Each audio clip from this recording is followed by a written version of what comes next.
Gillespie will be there appearing with John McCain. And actually, we have him on the line right now. Ed, great to have you, sir. Good morning, John. Good to be with you. All right. Look, I'm going to start with a clip commemorating something that Mark Warner said 5 years ago.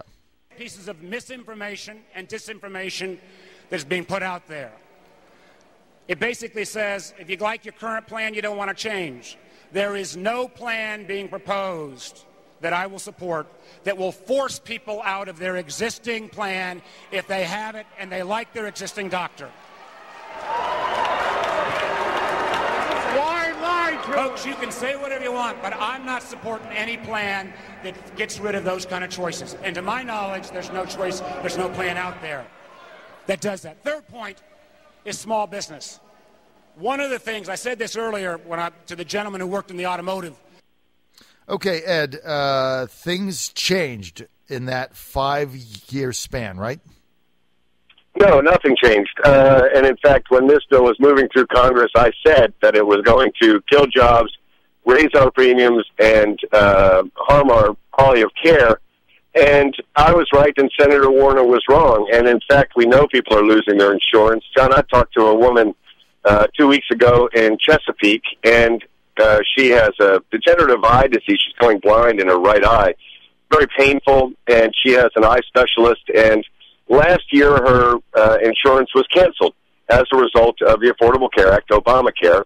And her husband went into the marketplace, went online, tried to find this eye specialist who was so important to her, found him in a plan that was covered, signed up for it even though it had a higher premium and higher deductibles. They were willing to pay more out of pocket in order to keep this doctor that they trusted, since they lost the insurance that they had and they liked. And when she went to the first visit with him, came to find out that the plan only covered emergency services for this doctor, not chronic conditions. Mm-hmm. And so they're paying out of pocket for this care now. The premiums are increasing, and Senator Warner said that he was voting for the bill because it was going to bring down our health insurance premiums. Spoke to a woman in Danville. She and her husband both work. She carries the insurance for the family. They have 6 children. She was just hit with a $600 per month increase in her insurance premium, $7,200 a year. And this bill turned out to be exactly what I predicted it would be. Senator Warner was wrong, and more importantly, he's wrong about what to do now because he wants to keep it. And I want to replace it with market-oriented reforms that will work, that will let us keep the doctor that we trust and the insurance that we like, that won't kill jobs, won't limit people's hours to 28 hours a work week instead of 40 hours a work week as employers try to avoid the 30-hour full-time employee requirements and mandates. And this is a very significant issue, obviously, in this election here. Well, look, it's an indefensible piece of legislation. Everybody involved with it absolutely hates it. It's a disaster, and I agree with you 100%. You got to find some way to just get rid of it. And I want to move to minimum wage. President Obama making speeches this past several days saying that really what we need is a minimum wage increase. What say you? I believe that we can help the working poor and those who are making a minimum wage and are head of household or sole earners. About 4% of minimum wage earners are sole earners for their families. A little less than 20% are head of household. And, we can do that with what I've proposed, John, is a wage enhancement tax credit that would act like a supplement to wage earners who are unable to be above the poverty line in support of their family while still working. That would help us help the least among us without destroying jobs. What President Obama and Senator Warner support in a federally mandated increase in the minimum wage, as opposed to states and municipalities raising minimum wages more tailored to their regions or to their areas, would result in, according to the Congressional Budget Office, 500,000 jobs being destroyed. Other estimates put it up to 1 million. And we need to be incentivizing work and creating jobs, not destroying jobs. And so, I support an approach that helps the working poor without making many of them the unemployed poor, which is an even worse situation.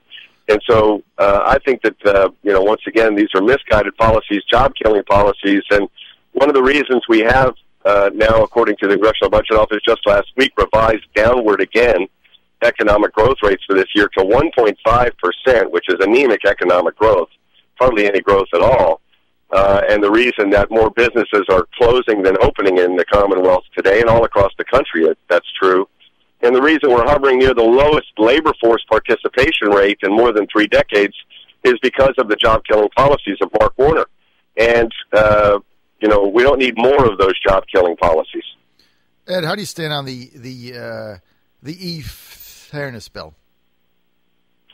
The e-fairness bill, the marketplace fairness bill in terms of the Internet tax collection? Yes.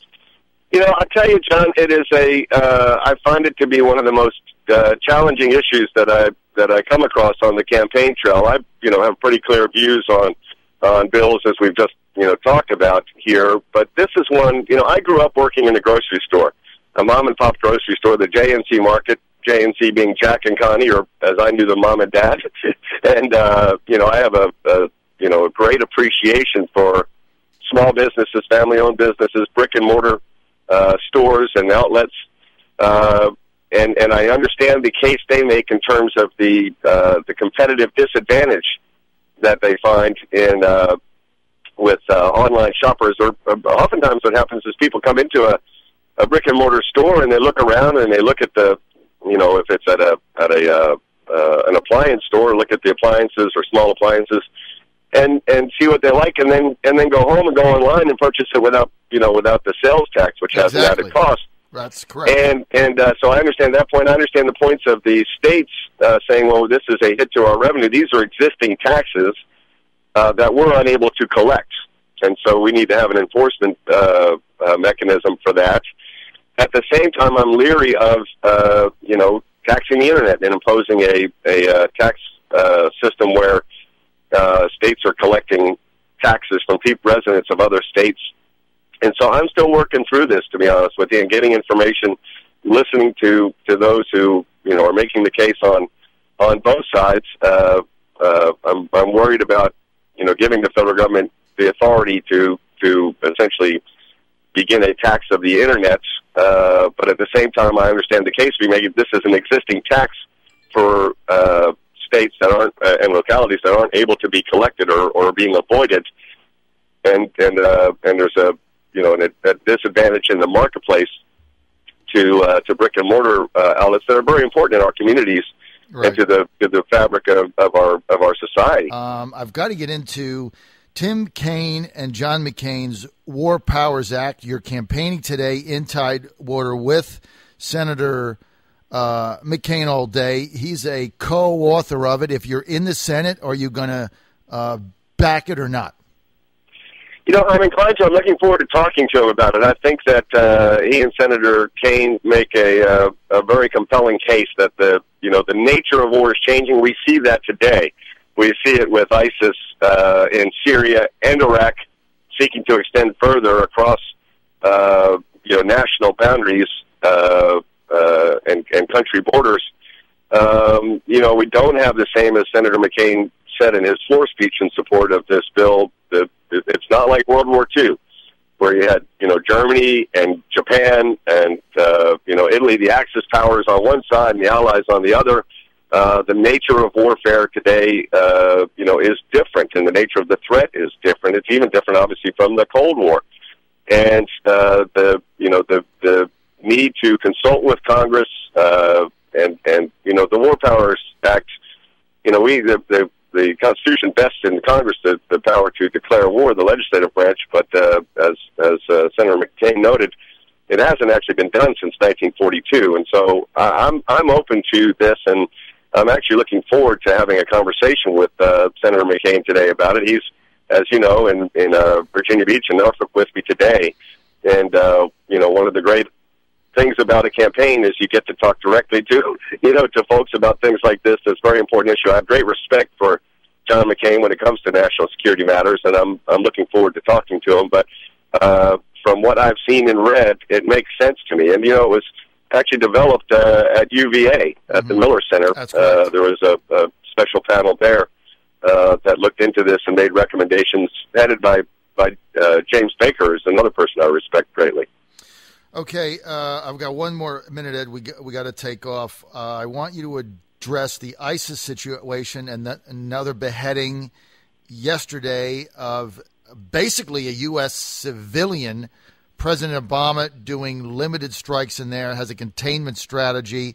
If you were in the Senate now, what would be your position on ISIS, Ed? Well, they are clearly a threat. I mean, according to the Secretary of Defense, the Secretary of State, Secretary of Homeland Security, and we need a strategy to address this threat. And as President Obama said, we don't have a strategy. Now, that needs to come forward, and I would seek a seat on the Senate Armed Services Committee, John, as we've discussed on this show before, right? To help shape that kind of strategy. But this is a moment for the Commander-in-Chief to come forward and say, okay, here's what our strategy is. Here's what I've been informed from my national security team, from the Pentagon, and what we need to do. And even yesterday, in trying to talk about ISIS, at one point, the president said that we need to destroy ISIS. Well, that's a legitimate objective and a clearly stated goal. But then in the same day, he said we need to degrade it. We need it to be manageable. Well, what is it? And I think we need to have a clear strategy. Again, based on what public statements I've heard from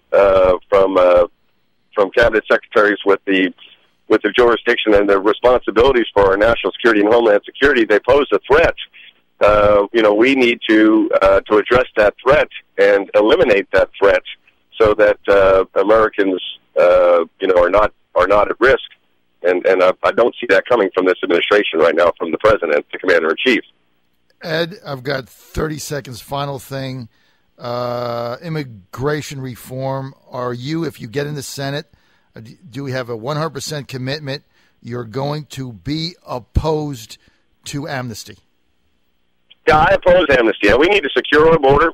That's been made more clear as a result of what we've seen on our southern border, the crisis there.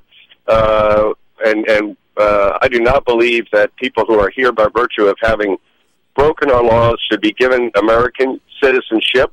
I don't think that's fair to those who have come here and played by the rules and waited in line patiently to get citizenship, as my father did, by the way. I'm the son of an immigrant who came to Ellis Island, and I always say Jack Gillespie was born in Donegal, Ireland, but he died a great American.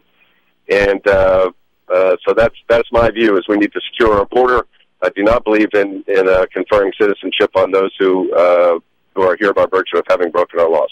Well, Ed, we're out of time. We want to thank you for joining us today. I'll be seeing you also today when we visit with Senator McCain. Also, we want to thank you for your time and thank you for being on, Ed. Thank you so much. Thanks for having me. Look forward to seeing you, John. Thank you. All right. Anybody wants more info, you can go to edforsenate.com.